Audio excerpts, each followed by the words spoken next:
তারকেশ্বরের রামনারায়ণপুর সৃষ্টির পরিচালনায় 18তম বর্ষে বাসন্তী পুজোর শুভ ষষ্ঠীর দিন অনুষ্ঠান উদ্বোধন হয়ে গেল। পাশাপাশি 5 দিনব্যাপী সাংস্কৃতিক অনুষ্ঠান ও রক্তদান শিবিরের আয়োজন করা হয়েছে 6ই এপ্রিল, যার শুভ উদ্বোধন করেন তারকেশ্বর বিধানসভার বিধায়ক রামেন্দু সিংহ রায়।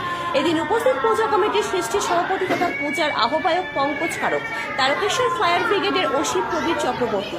এছাড়াও গৌরবময় উপস্থিত ছিলেন হুগলি জেলা পরিষদের কৃষি কর্মাধ্যক্ষ মদন মোহন কোলে, জেলা পরিষদের স্বাস্থ্যের কর্মাধ্যক্ষ দেবীপ্রসাদ রক্ষী, তারকেশ্বর পঞ্চায়েত সমিতির সভাপতি কৃষ্ণা অধিকারী ও সহকারী সভাপতি প্রদীপ সিংহ রায় সহ অন্যান্য বিশিষ্ট ব্যক্তিবর্গরা উপস্থিত ছিলেন।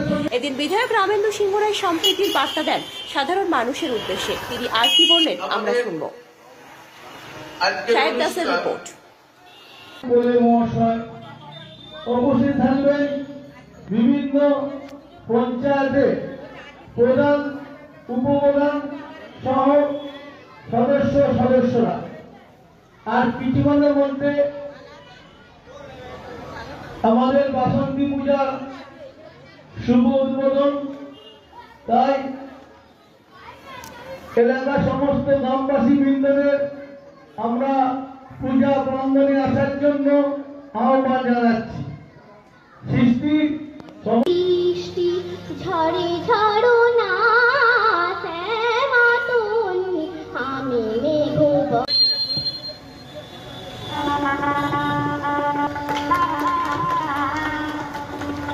পুষ্পস্তবক দিয়ে বরণে সম্মানিত করছেন আমাদের সম্মানীয় মাইতি সুপর্ণা বেরা জ্যোতি।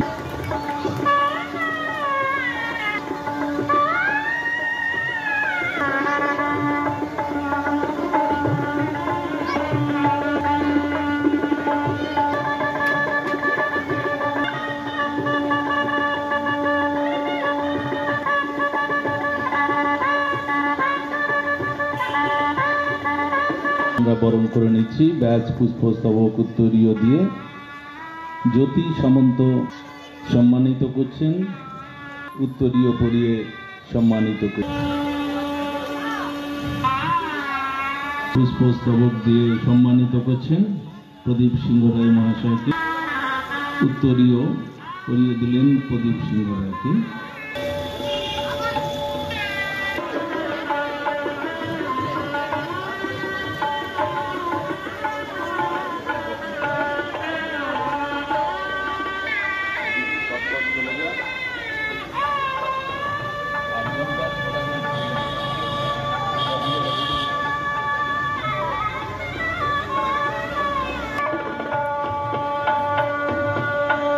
আমরা বরণ করে নিলাম সেই পঙ্কজ কারককে, যিনি বর্তমানে জেলা পরিষদের সদস্য, তাকে বরণ করে নেব।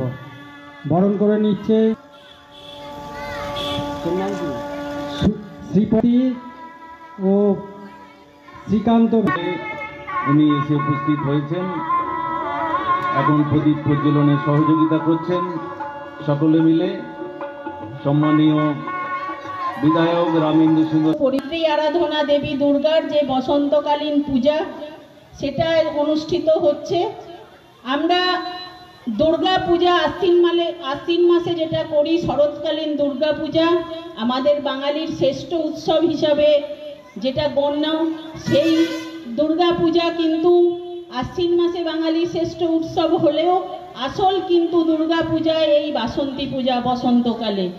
তাই আজকে যে দেবী আরাধনা, যে মাতৃ আরাধনা এই রামনারায়ণপুর সৃষ্টি করছে, যেই দেবী এর আরাধনাকে কেন্দ্র করে এত মানুষ এখানে সমবেত হয়েছে আজকে এই পূজার দেবী আরাধনা করার জন্য।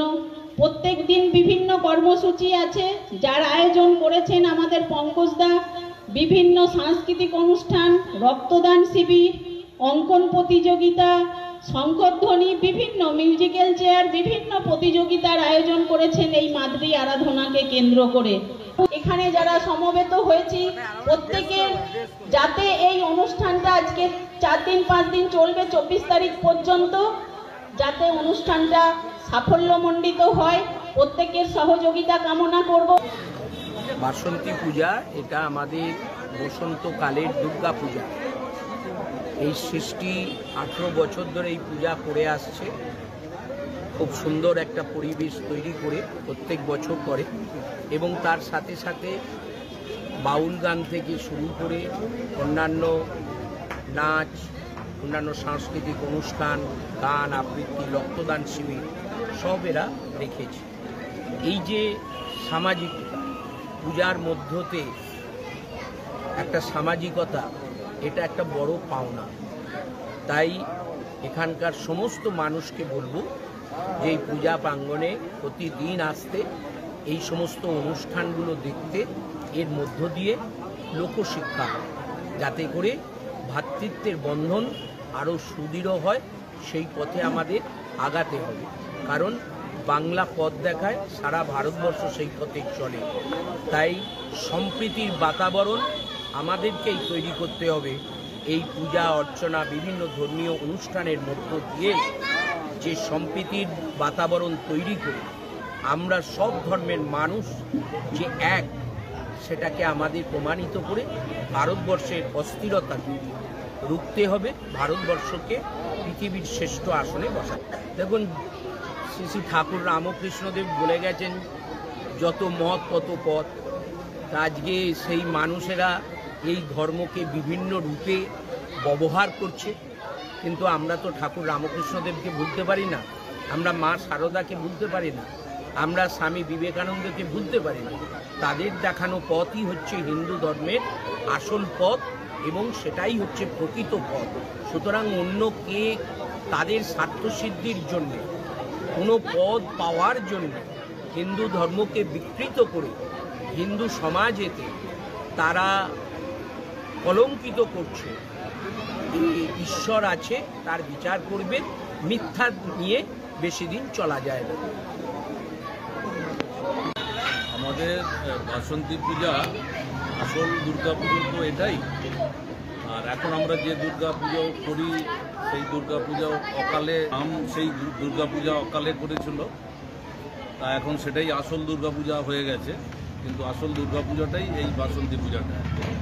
তা আমরা এই পূজাটা দীর্ঘ 18 বছর করছি, এবং তার সঙ্গে বিভিন্ন সাংস্কৃতিক অনুষ্ঠান, গ্রামের মানুষ, এই পার্শ্ববর্তী এলাকার সমস্ত মানুষ সকলকে নিয়ে প্রত্যেক দিনই বিভিন্ন প্রতিযোগিতা, ছোট ছোট, এবং বিশেষ করে এই গরমের দাবদাহর মধ্যেও স্বেচ্ছায় রক্তদান শিবির একটা করা হয় প্রত্যেক বছরই, যেখানে প্রায় 150 থেকে 200 রক্তদাতা স্বেচ্ছায় রক্ত দেন। এটা কবে থাকবে?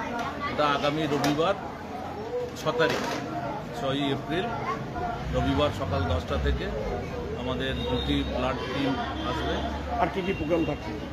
এছাড়াও আজকে বাউল গানের আসর আছে, তারপরে বিভিন্ন সঙ্গীত অনুষ্ঠান আছে, বিভিন্ন প্রতিযোগিতা আছে, ছোট ছোট প্রতিযোগিতা। এইসব নিয়ে আজকে 4 দিন 5 দিন যাবৎ একটা মিলন উৎসবে এটা পরিণত হবে। এই শুধু রামনারায়ণপুর গ্রাম নয়, পার্শ্ববর্তী এলাকার সমস্ত গ্রামের মানুষ এই 4 দিন এসে এখানে উপস্থিত হবে, এবং তারা মিলিত হবে। সর্ব ধর্মের মানুষ এখানে উপস্থিত। একটু আগেই দেখলেন মঞ্চে আমাদের অতিথিরা যারা এসেছিলেন, সর্বধর্মের মানুষ সেখানে উপস্থিত ছিল। আমাদের মুখ্যমন্ত্রী যেমন বলেন যে ধর্ম যে যার, উৎসব সবার। তা সেই উৎসব সবাই মিলে, সেই উৎসব আমরা পালন করছি এই 18 বছর যাবৎ, এবং এখানকার মানুষ সেটা আন্তরিকতার সঙ্গে নেয়। আগামীকাল মহাসপ্তমী, সপ্তমী মায়ের কাছে আমাদের আবেদন থাকবে। মায়ের কাছে আমরা যে পুষ্পাঞ্জলি দেবো, তাতে আমাদের মায়ের কাছে আমাদের পাওয়ার থাকবে যে মানুষ সবাই সুস্থ থাকুক। সব মানুষ তারা এই ধর্ম নিয়ে জাতপাতের রাজনীতিও কিছু কিছু এখন শুরু হয়েছে, সেইটা যাতে না হয়। অখণ্ড ভারতবর্ষ এবং বাংলা সবসময় পথ দেখায়। আজকে বাংলা যা ভাবে, আগামীকাল ভারতবর্ষ তাই ভাবে। তাই সেই বাংলা থেকে আমরা এই সমস্ত পূজা অর্চনার মধ্য দিয়েই মানুষের কাছে সেই বার্তা আমরা পৌঁছে দিতে চাই যে সবার আগে মানুষ সত্য, তাহার ওপর নয়। আমার নাম পঙ্কজ কারক, এই সৃষ্টি ক্লাবের আমি সভাপতি, এবং এবং হুগলি জেলা পরিষদের আমি সদস্য।